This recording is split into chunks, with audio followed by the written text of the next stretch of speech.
And welcome to the Wednesday pre-Thanksgiving Day Steve Malzberg show. As you can see, I'm not Steve Malzberg, I'm Rick Unger. I'll be filling in for Steve today, and we have got a very full and interesting show. We're going to hit on some of the, well, what a news week it is, and we're going to be getting to all of it. We're going to begin with one of my favorite guests. Joining me now is Lanny Davis, attorney, crisis manager, former longtime special counsel to President Bill Clinton, and a man who I find, when you want a reasonable point of view, he's the guy to go to. Lanny, you with us?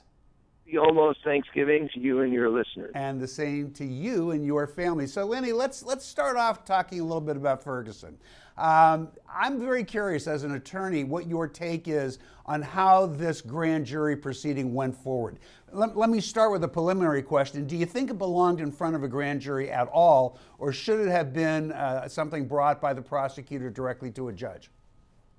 Well, on second guessing, transparency, and the reason why the grand jury didn't go according to form, and the most unusual thing of all, of course, is that we all know what was testified to in front of the grand jury because of the transparency of releasing all the transcripts, all the exhibits. Also, very unusual, yes? That doesn't usually happen, right? Extremely unusual, and we'll come back to that point.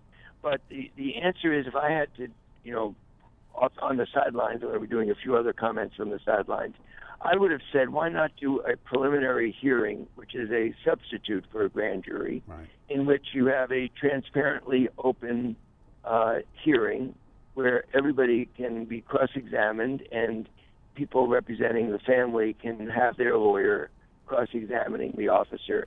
And the hearing is about probable cause rather than a verdict. Right. That would be very unusual, but in this situation, I think the reason why the grand jury transcripts were released, which is very unusual, is the highly political and racial sensitivity of this case. Well, I'm going to agree with that. I think that the nature of this case, I don't think it was unreasonable to do this a bit differently than the way it's typically done. I will say this, though. You pointed out that had it gone to a preliminary hearing, you would have had a chance to see the prosecutor go after the witnesses. You'd see defense. There'd be cross-examination. There'd be all those things that I guess most people come to understand by way of television or however they get it. But there would have been a real testing of the quality of the witnesses and the physical evidence.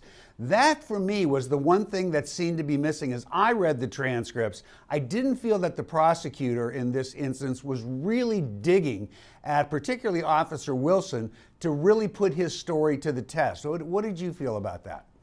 Well, no doubt some of the questions, as has been a characterization, I hate characterizations because they're all subjective, were, quote, softballs and not really hard questions or even leading questions that seemed favorable to the police officer. No doubt about that, but there is, on the other hand, as I often try to do when we have our conversations, Rick, this police officer was pretty toughly cross-examined on national television by George Stephanopoulos. You were impressed by that? Yes. Well, I at least think he was asked some tough questions. I don't know, again, the word tough is subjective. I thought that Stephanopoulos did a good job of asking him the tough questions. Why'd you shoot so many times? Why did you keep shooting even after you were free and safe and could have rode off and not killed the man? There were some very tough questions. The police officer answered them. Whether you believe him or not, he answered Stephanopoulos. I assume that whatever he was asked, softball or not, he answered the questions the same way he did with Stephanopoulos. And the most important thing is, I have my second guesses of the grand jury's decision. I kind of thought the officer acted irresponsibly, negligently, recklessly. Doesn't matter what I think.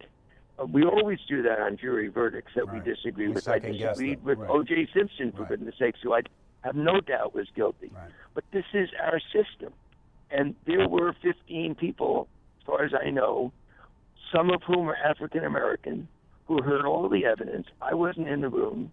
Whether they were softball or not, they made their judgments on credibility. They heard witnesses who said the opposite of what the officer said, and actually said that Mr. Ferguson, excuse me, I'm blanking out on Mr. Brown's hands were raised in the air, and there were lots of conflicting witnesses the grand jury heard who thought that the officer should be tried for murder. And yet the grand jury made up its mind. And somebody, even people who are upset, and I feel very badly for the parents and for the community, and somebody has to say that this is the way our system works. Well, I think that's a critical point and something that's obviously been forgotten. Like it, hate it, or whatever, this is the way we do it, and nobody's found a better way to do it. And I think it has to be respected. Lanny, I want to thank you for joining us. Thank you, Rick. It's always a pleasure to get to talk to you. We're going to be right back, and we're going to continue with the Malzberg panel. Don't go anywhere, lots more to come.